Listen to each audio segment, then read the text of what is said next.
Good morning students. Today we will start with this topic, reproduction in human beings. As we know, the human beings reproduce sexually after attaining the age of puberty. What do you mean by puberty? Puberty is the age or attaining the age of maturity. Like you can see, the puberty is the process of physical changes by which young person reach the maturity and becomes adults. It begins at the age. In girls it's different and in boys it's different. In the age of 10 to 14 years you can see it in the girls, and at the age of 13 to 15 years you can see in the boys.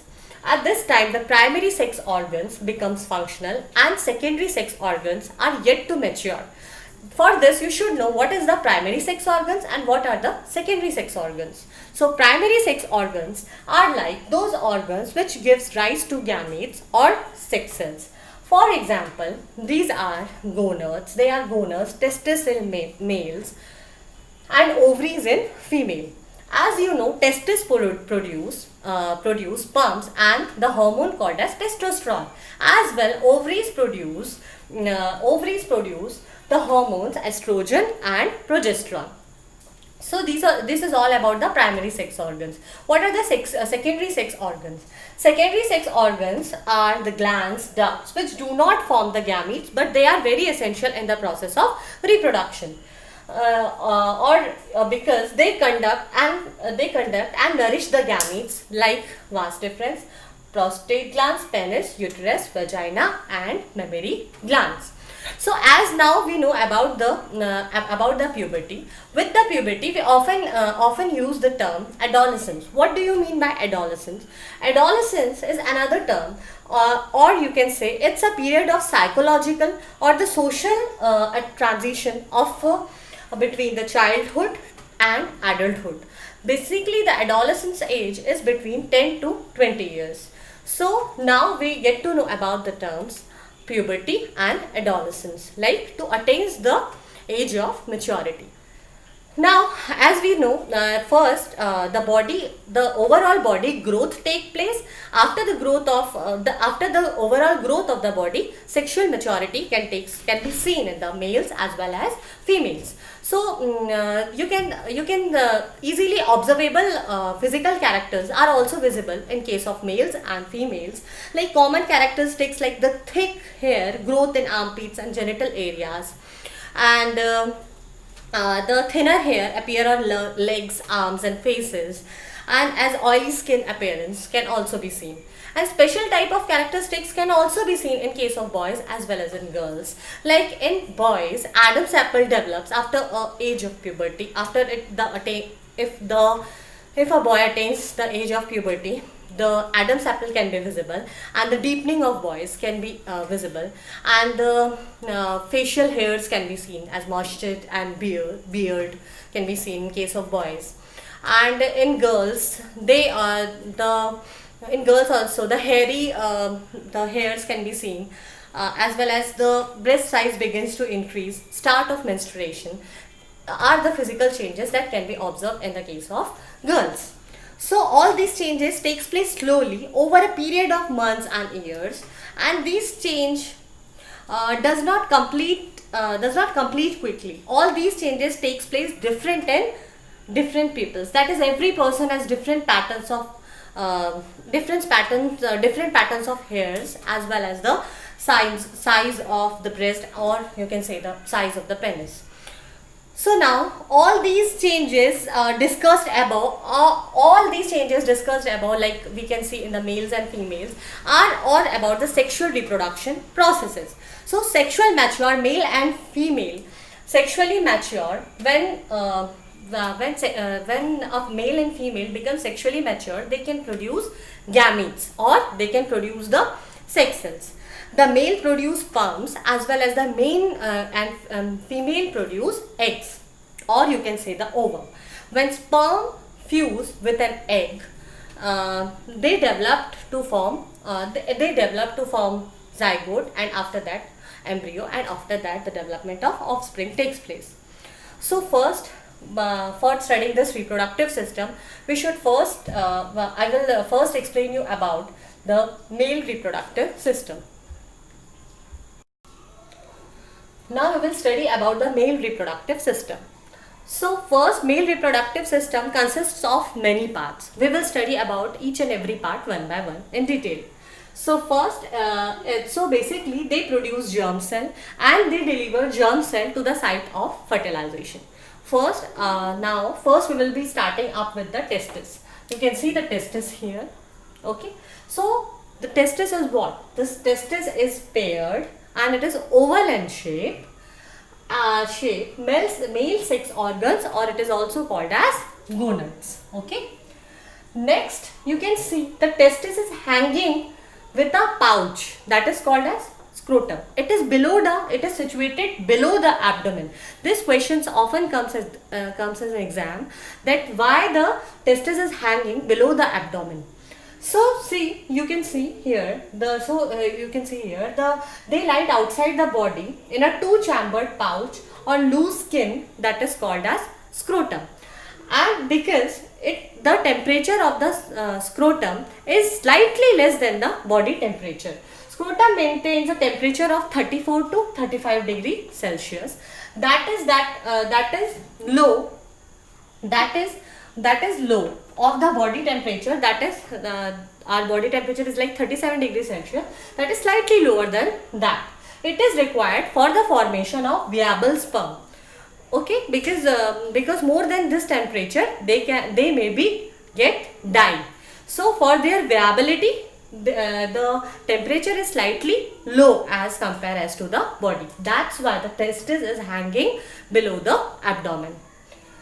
Now we will study what will happen here. It consists of seminiferous tubules. So testis consists of seminiferous tubules, which helps where the sperms are produced. This is very important. All of you learn. So it consists of seminiferous tubules where the sperms are produced.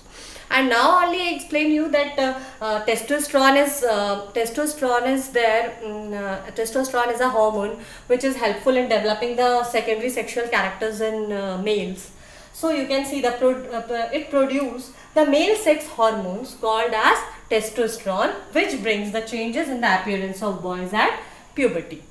So this is all about the testis. Okay, so testis here, it's hanging in a pouch like structure or loose skin, that is called as scrotum. Here the temperature is slightly less than that of the body.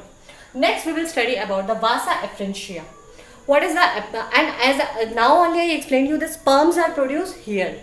So now the sperms has to be delivered. So vasa efferentia, they are the 12 to 14 pairs of fine tubules which drain out the freshly formed sperm. The sperms are formed here. Now the vasa efferentia are the 12 to 14 pairs of fine tubules which brings the freshly formed sperms by the means of current that is created by the ciliated cells. Okay. So next part we will study about epididymis. So the next part is epididymis. Epididymis is there are two 4 to 6 meter long tubes which lie coiled compact along the base. Actually it's lie behind this, so you can't see in this picture. So it's about 4 to 6 meter long tubes which lie coiled and compacted along with the base and side head of the testis. So what is the function of epididymis? It stores and nourish the sperms for several days. It stores the sperms and nourish for several days, or you can say it's like a storehouse where the sperms get stored after it's produced by the testis. And here also you can see if the sperms remain unejaculated, then if it is unejaculated for the days, then the sperms get degenerate and it get reabsorbed also. Okay, next is vas differentia. You can see the vas difference here. See here, from the testis is arising and it's connecting the testis to the urethra. You can see it's the connection. Okay, so vas deferens is a pair of 30 to 35 centimeter long tubes which connects the testis to, see here it's connecting testis to urethra for its ejaculation. Next is urethra. Common passage for both sperm as well as the urine. but never the carrier of the both at the same time. It secretes the seminal vesicles, it secretes the seminal fluids and nutrients. So next is prostate glands and seminal vesicles. So here it's prostate glands and seminal vesicles are present. So what is the function of prostate gland and seminal vesicles? Fluid and nutrients combine with the sperm to form semen. Obviously, sperm also need nutrients. So nutrients are supplied here to the sperms with the help of prostate glands and seminal vesicles. Fluid and nutrients combine with the sperm to form semen. Now the sperm is combined with all nutrients, it provided with all nutrients, and now it forms the semen. Now milky viscous fluid contains, which provide nutrition to the sperms. It consists of fructose, proteins and other chemicals for nourishing and stimulating the sperms. Next is Cowper's gland. Cowper's glands are the pair of small glands, as the name is there, the gland. These are also a pair of small glands that opens into urogenital duct separately. Their secretion is alkaline and rich in mucus. So their secretion is alkaline and rich in mucus. It lubricates the genital tract as well as neutralizes the acidity. So basically its medium is alkaline. So its function is basically for the lubrication and for creating the alkaline medium. Next, one thing more I want to say that in prostate gland and seminal vesicles that I explained you that they provide nutrition to the sperm, as well they also provide motility to the sperms.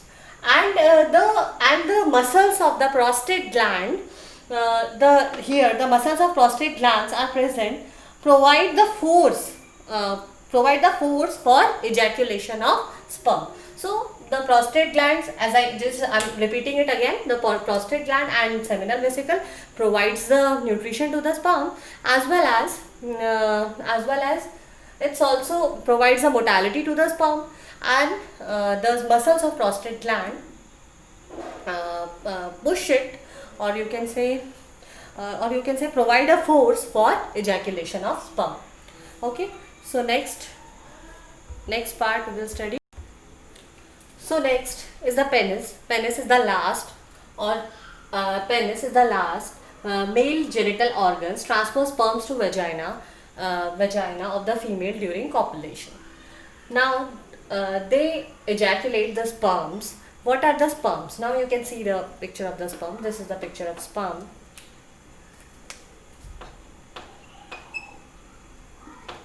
So it consists of three parts. That's a head, middle piece and tail. Okay. So it's a motile body that use their long tail to move through the female reproductive tract. So the head consists of this acrosome. Acrosome you can see here, it's for penetrating, the acrosome here, it's penetrating the egg covering that is present in the female. So it helps for penetrating the egg covering of the female. So next, head also consists of a nucleus and a proximal centriole is present in the nucleus. Then the middle piece that consists of an mitochondria, and the distal centriole is present here, and next the tail, which helps it for its motility. So these all are the parts of male reproductive system. In the next class I will explain you about the female reproductive system. Okay, I just give you a thorough or quick revision here. See, first we will study about the testis. Here the production of sperm takes place. After, it's hanging with the help of scrotum, which is above the abdomen, which is hanging below. It's hanging with the help of scrotum, which is below the abdomen, which is having a low temperature as the body is having, because the low temperature is for maintaining the viability of the sperm. After that, we read about the vas efferentia. Vas efferentia, it carries the freshly formed sperms. After that we study about the epididymis. Epididymis was the storehouse of the sperm. And after that we study about the vas deferens. Vas deferens, you can see it connects the, you can see here, vas deferens is connecting the testis to the urethra. Okay, connects the testis to the urethra. Next we studied about the seminal vesicle and prostate glands, and the urethra also we read. So urethra is the carrier of both urine as well as the sperm. At the one time only one ejaculation of only one thing can take place, either urine or its sperm. Next we studied about the prostate gland and seminal vesicles. So prostate gland and seminal vesicles provide nutrition to the sperms, and I explain you that it also provides the motility, and also the muscles of the prostate gland provides the force for the ejaculation of sperm. Next we studied about the penis, that is the male genital organ. It transfers the sperm to the vagina. Okay, thank you for today's class.